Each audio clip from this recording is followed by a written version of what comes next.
Asia times और Okhla post की इस पेशकश में आपका स्वागत है। मैं हूं अशरफ अली बस्तवी। मेरे साथ परवेज़ आलम साहब इस वक्त मौजूद हैं। ओखला के लोग बहुत अच्छी तरीके से जानते हैं। पिछली बार जो एमसीडी का इलेक्शन हुआ 2017 में, आपने 6,500 वोट लिया था कांग्रेस की तरफ से। उस वक्त आम आदमी पार्टी की बड़ी तेज़ लहर थी। उस लहर के दौरान भी आपने एक अच्छा गेन किया था और लगातार मैदान में रहते हैं, लोगों की बात सुनते हैं, लोगों के दरमियान इशूज़ को उठाते रहते हैं। इत्तेफाक है कि इस बार जो ये सीट है, ये महिला सीट हो गई है। महिलाओं के लिए ये खुशकिस्मती कही जाए या मर्दों के लिए बदकिस्मती कही जाए, बहरहाल दोनों दोनों चीज़ें हम कह सकते हैं।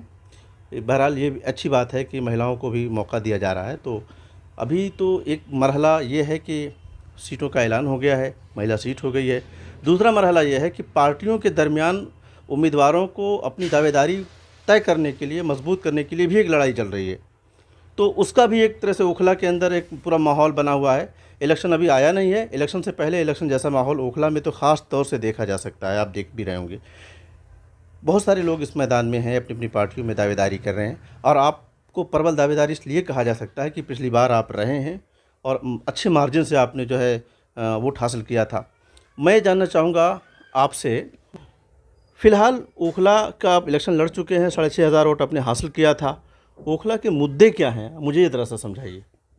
बहुत बहुत शुक्रिया अशरफ भाई। आप इलाके के बहुत ही ज़िम्मेदार सहाफ़ी हैं और सबसे पहले मैं एशिया टाइम्स और ओखला पोस्ट का भी शुक्रिया अदा करना चाहता हूं, जिन्होंने मुझे अपने प्लेटफॉर्म पे अपनी बात रखने का मौका दिया। सबसे बड़ा जो मुद्दा है, अगर मैं कहूं, चूँकि एमसीडी चुनाव है, देखिए एमसीडी चुनाव स्टेट का जो चुनाव होता है या जो जनरल इलेक्शन होता है लोकसभा का, उससे इतर होता है। दोनों के मुद्दे अलग अलग होते हैं।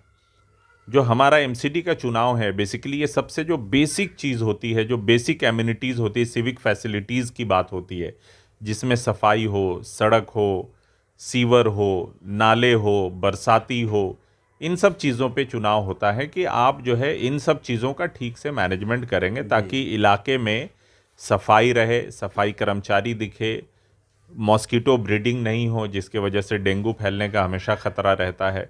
इन सब चीज़ों पे ध्यान देने की ज़रूरत होती है, जो जो जो एक तरह से प्राइमरी इश्यूज़ हैं एमसीडी के। इन सब मुद्दों पे कहीं ना कहीं जो 2017 का जब मैं चुनाव लड़ रहा था, तो जो यहाँ के पार्षद है, उन्होंने ये एक नारा दिया था कि भाई डबल इंजन की सरकार चाहिए। सरकार आम आदमी पार्टी की है, विधायक आम आदमी पार्टी का है, तो कौंसलर भी आम आदमी पार्टी का होगा तो शायद ज़्यादा काम होगा। लेकिन अफसोस, ज़्यादा काम होने की बजाय जो डबल इंजन की सरकार थी, ज़्यादा काम होना चाहिए। हर पैरामीटर्स पे देखें तो इन्होंने इलाके को फिसड्डी बना दिया और ये बहुत बड़े फिसड्डी और नाकारा पार्षद साबित हुए हैं। और ये सिर्फ मैं नहीं कह रहा हूँ, आप प्रजा फाउंडेशन का जो रेटिंग आता है काउंसलर्स की, म्यूनसिपल कॉरपोरेटर्स की, आप वो उठाकर देख लीजिए। उन्होंने इनको 10 में से आउट ऑफ 10 जो है 3-4 मार्क्स दिए। इन्होंने इलाके के मुद्दे को ठीक से सिविक सेंटर्स में उठाया नहीं, ना ही कोई नया प्रोजेक्ट लेकर आए। इन्होंने चुनाव में वादा किया था कि हम 2 कूड़ा घर बनवाएंगे, एक 8 नंबर पे और एक अलशिफा हॉस्पिटल के सामने। आप देखते ही होंगे हर जगह दो, खासकर इन 2 जगहों पे कूड़े का अंबार लगा हुआ है।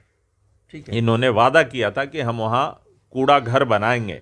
अब जब लोग पूछते हैं कि भाई 5 साल बाद वो उन वादों का क्या हुआ, तो उल्टा लोगों से सवाल करते हैं कि आप कोई जगह दिलाओ। तो भाई जब आपने वादा किया था, तब आपने ये नहीं सोचा था कि कौन सी जगह पे, कहाँ पे आप कूड़ा घर बनाएंगे? अच्छा, मैं आपको बताऊं कि मैंने आपको पिछले एक 10-12 दिन पहले आपका एक वीडियो देखा था। काबा के नाम से जो एक नेहा सिंह राठौर ने जो एक स्टाइल अपनाया बात करने का, सवाल उठाने का, वो आपने भी उसको अख्तियार किया और ओखला के मुद्दों को, ओखला में काबा के हवाले से आपने बड़े अच्छे अंदाज में पेश किया है, जो बहुत आम जनमानस को समझ में आता है। अगर कुछ उनमें से कुछ लाइनें मुझे बताएं, क्योंकि उसमें आपने तमाम मुद्दों को, ख़ास तौर से काउंसलर साहब की नाकामियों को उजागर करने की कोशिश की है। वो क्या है और कैसे उसका ख्याल आपको आया कि आपको काबा के ज़रिए से बताना है? नहीं, जैसे वो आप सबको पता है, हम भी बहुत फॉलो करते हैं नेहा जी को, और उनका जो ये गाना एक तरह से आज के दिन में जो पॉलिटिकल हालात हैं इस देश में, उसमें बहुत ही सटीक बैठता है। तो पहले ये बिहार में काबा चला था, उसके बाद यूपी चुनाव में ये बड़ा ही पॉपुलर हुआ, खूब चला कि यूपी में काबा। तो बेरोजगारी बा, भ्रष्टाचार बा, गंदगी बा, तो ये सब चीज़ें मुद्दा जो है वो पब्लिक को अपील करती है और ये सच्चाई है। और उसी सच्चाई को मैंने ओखला अबुल फजल शाहीन बाग में काबा के ज़रिए आईना दिखाने की कोशिश की है आज के पार्षद को, आज के सरकार को। काबा अबुल फजल शाहीन बाग में काबा, भू माफिया पार्षद बा, गंदगी भरमार बा, कूड़े का अंबार बा, सफाई कर्मचारी लापता बा, टूटल फूटल सड़क बा, सीवर गली में बहत बा। काबा अबुल फजल शाहीन बाग में काबा, स्ट्रीट लाइट फ्यूज बा, गुंडई अपरंपार बा, पार्षद का बिल्डिंग बनत बा, रोज डेमोलिशन होत बा, पार्षद जी का मौज बा, जनता पूछे पार्षद कौन बा। काबा अबुल फजल शाहीन बाग में काबा, विधायक पार्षद में तकरार बा, आए दिन गोली चलत बा, पार्षद फरार बा, झूठे वादन का भरमार बा, जनता परेशान बा, बदलाव के बेयार बा। काबा अबुल फजल शाहीन बाग में काबा। और ये बात लोगों को बड़ी पसंद आई है, क्योंकि क्या होता है रिदम में जब कोई बात कही जाए, देखिए हम नेता पॉलिटिक्स में क्या होता है, हमेशा हम बड़ी बड़ी बातें करते हैं, हम बड़े बड़े नारे देते हैं, हमेशा एक दूसरे के खिलाफ बोलते हैं, तो कई बार पब्लिक को शायद उतना पसंद नहीं आया। लेकिन ये जो सटायर की भाषा में जिसको बोलते हैं कि पॉलिटिकल सटायर के तौर पे मैंने बोला था, वो लोगों को काफ़ी पसंद आया और मैंने सच्चाई बोली है, जो हकीकत है, जो आईना है, वो मैंने दिखाने की कोशिश की है इस काबा वीडियो के ज़रिए। आप ये बताइए कि पिछली बार आपको 6,500 वोट मिला और इस बार चूँकि दिल्ली के अंदर आम आदमी पार्टी का परफॉर्मेंस एक तरह से ऑडिट किया जा रहा है वोटर्स के ज़रिए से, और ऐसा बताया जा रहा है कि अब उनका वो ग्राफ नहीं रहा, कांग्रेस को अब स्पेस मिलने वाला है। तो एक तो ये है कि बहैसियत कांग्रेस लीडर आप ब्लॉक अध्यक्ष हैं, तो मैं ये कहूँगा कि कांग्रेस की जो स्ट्रेटजी होगी, आप लोग जो तय करते होंगे, इस पूरे इलेक्शन को लेकर के क्या तय कर रहे हैं? देखिए, जब से दिल्ली प्रदेश कांग्रेस की जिम्मेदारी चौधरी अनिल कुमार जी को मिली पिछले 2 साल पहले, उन्होंने सड़क पे रह के दिल्ली के जनता की लड़ाई लड़ी है। जैसे ही वो अध्यक्ष बने कुछ दिन बाद ही दिल्ली में लॉकडाउन लगा था, महामारी, कोविड महामारी ने पूरे दिल्ली को घेर लिया था, लोग परेशान थे, सड़कों पे पैदल, जो आप देखा होगा आपने कि माइग्रेंट लेबर्स जो हैं उत्तर प्रदेश बिहार पैदल जा रहे थे, उस वक्त इन्होंने बहुत मदद की। वाहिद पार्टी है कांग्रेस पार्टी, और कांग्रेस पार्टी के अध्यक्ष चौधरी अनिल कुमार जी जो सड़कों पे रहकर लोगों की मदद की। कोई भी पॉलिटिकल पार्टी जिनकी जिम्मेदारी थी, जो सरकार में थे, चाहे वो भाजपा हो या आम आदमी पार्टी हो, उनके नेताओं को लोगों ने सड़कों पे नहीं देखा, वो कहीं ना कहीं अंडरग्राउंड हो गए, अपने अपने घरों में बंद हो गए। कि कांग्रेस ने जो एक खुशहाल और आबाद दिल्ली इनको विरासत में दी थी, अगर उसको बर्बाद करने का अगर किसी को सेहरा बंधेगा तो माननीय अरविंद केजरीवाल को बनेगा। मैं उदाहरण के तौर पे, आंकड़ों के तौर पे कहना चाहूँगा कि जब 2015 में अरविंद केजरीवाल जी ने मैनिफेस्टो निकाला, तब कहा था कि दिल्ली के युवाओं को 8 लाख युवाओं को रोज़गार देंगे। जब हमने आरटीआई लगाई तो मात्र 7 साल में इन्होंने सिर्फ 440 युवाओं को रोज़गार दिया। और खैर मुस्लिम इलाके के साथ जो उनका भेदभाव है, चाहे वो लॉकडाउन में दिखा हो, मरकज़ मामले में दिखा हो, सीए एनआरसी में दिखा हो, वो जग जाहिर है।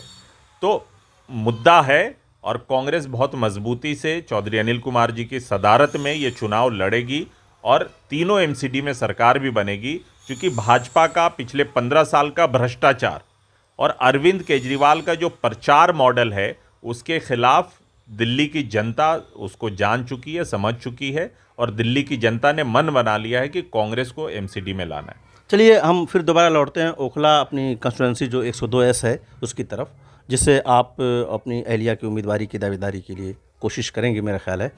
मुझे बताइए कि ओखला में अभी इलेक्शन शुरू नहीं हुआ है, अभी तारीखों का ऐलान नहीं हुआ है, लेकिन मैं जो देख पा रहा हूँ, चाहे वो 40 फुटा का इलाका हो, डी ब्लॉक का इलाका हो, शाम को मीटिंगें हो रही हैं, लोग बड़ी सरगर्मी दिखा रहे हैं तमाम पार्टियों की तरफ से, जो जितनी भी पार्टियां, आम आदमी पार्टी और कांग्रेस, 2 बड़ी पार्टियां हैं जो यहाँ पर अपने उम्मीदवार उतारने जा रही हैं। तो ये इससे नहीं लगता कि आपको एक तरह से अभी इलेक्शन हुआ नहीं और चुनाव बहुत महंगे होंगे और ये कंपटीशन का ये दौर जो पार्टियों के दरमियान चल रहा है, इसमें आप कहाँ खुद को पाते हैं? देखिए, मैंने अपनी अहलिया के लिए पार्टी से टिकट मांगा है।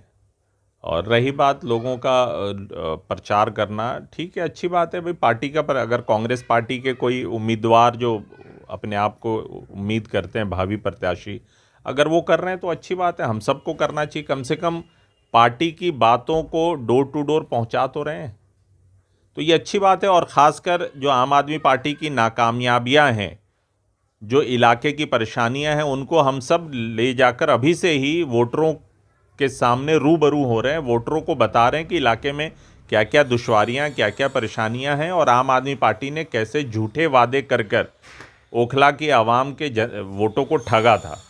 तो ये हम सब बताने की कोशिश कर रहे हैं, और मुझे लगता है कि ठीक है, अच्छी पहल है, करना चाहिए लोगों को। एक सवाल ओखला की जनता, इस अवार्ड की जनता के हिस्से का एक सवाल मैं जानना चाहूँगा कि हर आदमी के मन में जब वो इलेक्शन के लिए वोट करता है अपने उम्मीदवार को किसे दे, तो उसको सवाल उसके जहन में फितरी तौर पर यह आता है कि मैं इसे क्यों चुनूं, कि आपको वोट क्यों दे। इसको कैसे आप जस्टिफाई करेंगे, उनको कैसे मुतमईन करेंगे आप? क्या देखिए, एक तो सबसे बड़ी बात कि मैं दल बदलू नहीं हूँ। मैंने जीवन में पहली बार कांग्रेस पार्टी ज्वाइन किया और हमेशा कांग्रेस पार्टी में ही रहूँगा, क्योंकि कुछ आइडियोलॉजिकल आपकी लड़ाई होती है, तो हम आइडियोलॉजी की लड़ाई लड़ रहे हैं। इस देश में जो नफरती एजेंडा, उसके खिलाफ अगर कोई लड़ सकता है तो एक वाहिद कांग्रेस पार्टी लड़ सकती है। तो ये मुद्दा भी मैं लोगों के सामने लेकर जाऊंगा। दूसरी बात कि जब मुझे पार्टी ने 2017 में टिकट दिया था, चुनाव हारने के बाद भी मैं लगातार सड़क पे रहा हूँ, ओखला के मुद्दों को हमेशा मजबूती से उठाता रहा हूँ, आवाम के बीच में रहा हूँ, सुख में दुख में हमेशा साथ खड़े रहें। उसी तरीके से लगातार पार्टी के लिए काम किया है। मैं कोई सीजनल चुनाव लड़ने नहीं आया हूँ, मैं 365 दिन इलाके के लोगों की खिदमत करता हूँ, इलाके के लोगों के बीच में मौजूद रहता हूँ, और पार्टी के लिए मैंने काम किया है।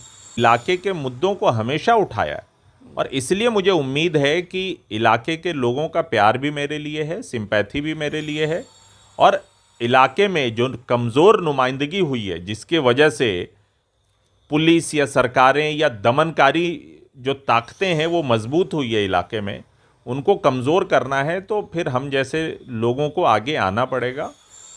मुझे कुछ शब्दों में अपना जो वार्ड का विज़न और मिशन आपका अगर है, कोई कोई तो आइडिया आप रखते होंगे कि मैं अगर जीत कर आता हूँ, पार्टी मुझे मौका देती है और फिर मैं जनता मुझे मौका देती है, तो मैं इस वार्ड को कुछ इस तरह से डिज़ाइन करूँगा, उसकी सहूलियात को, उसके जो सवालात हैं उनको मैं टैकल करूँगा, जनता के सवालात पर खरा उतरने की कोशिश करूँगा। देखिए, मैं ऐसा कोई वादा नहीं करना चाहता जो भाजपा और आम आदमी पार्टी की तरह जुमलेबाजी ये गढ़ते हैं। जी जी। जुमले, बड़े बड़े जुमले, बड़े बड़े वादे करते हैं। कांग्रेस पार्टी हमेशा से, जो मेरी आइडियोलॉजी है और मेरे पार्टी, मेरे सदर, मेरे नेताओं का यही मानना है कि हम वो वादे करें जो हम पूरे कर सकें। तो मैं फिर कह रहा हूं कि मैं वही वादे पूरा कहूँगा या करने की कोशिश करूँगा जो एमसीडी के दायरे में आता है। कई लोगों को मैं देख रहा हूं कि एमसीडी से बाहर कोई ईरान तुरान पता नहीं कहाँ कहाँ की बातें कर रहे हैं। मैं जो सबसे एमसीडी की जो बेसिक चीज़ है, सिविक एम्यूनिटीज़ की बात है, सफाई की बात है। देखिए, सफाई हमारे यहाँ, हमारे रिलीजन में, मज़हब में आधा ईमान माना जाता है, और उसकी सबसे बड़ी जिम्मेदारी जो है वो एमसीडी के पास है। तो बेहतर एक मॉडल वार्ड बनाने के लिए बेहतर, सबसे बढ़िया काम ये होगा कि इलाके में सफाई हो, गंदगी का जो अंबार आज के दिन में दिखता है वो नहीं हो, बदबू नहीं हो। गंदगी की वजह से सैकड़ों तरह की बीमारियां होती हैं, उन सब से परहेज हो। प्रॉपर सैनिटाइजेशन हो, सैनिटाइजेशन नहीं हो रहा। शुरू में खाना पूर्ति के नाम पे जब लॉकडाउन लगा था तो एक दो बार मैंने देखा सैनिटाइजेशन होते हुए, उसके बाद मुझे कभी भी नहीं देखा। फॉगिंग नहीं होती है, मॉस्किटो ब्रीडिंग, आए दिन खबरें आ रही हैं कि ब्रीडिंग दिल्ली में बढ़ती जा रही है। इस वार्ड में सबसे ज़्यादा है, जहाँ गंदगी ज़्यादा होगी वहाँ ब्रीडिंग ज़्यादा होगी। तो इन सब मुद्दों पे काम करूँगा। और जो हमारा एमसीडी स्कूल है ओखला में, आपको पता है कि 2 ओखला हेड पे स्कूल है, उसको मर्ज किया जा रहा है, एक को बंद किया जा रहा है। तो हम उन मुद्दों पे काम करेंगे, ठीक है, ताकि यहाँ के बच्चों को, आबादी बढ़ी है और स्कूल घट कैसे सकती है, तो इन सब मुद्दों को हम आगे लेकर जाएंगे। जी बहुत शुक्रिया। ये थे परवेज़ आलम साहब, जो बड़ी मजबूती के साथ ये कह रहे हैं कि मेरी जो जिम्मेदारी एज ए काउंसलर है, काउंसलर के हिस्से में जितनी चीज़ें आती हैं मैं उसके लिए कमिटेड हूँ। मैं और चीज़ों की बात नहीं करूँगा। ऐसे झूठे वादे जो हम कभी पूरा नहीं कर सकें, जो हमारे कानों को तो अच्छा लगते हों सुनने में, लेकिन हम कभी पूरा नहीं कर सके, हम उसे बिल्कुल नहीं लेंगे। और हमें अगर पार्टी ने मौका दिया और फिर उसके बाद जनता ने मौका दिया तो हम जनता के साथ मिल करके अपने ओखला को एक मॉडल ओखला बनाएंगे, अपना वार्ड को अपना मॉडल वार्ड बनाएंगे। इसके लिए बहुत शुक्रिया। Thank you.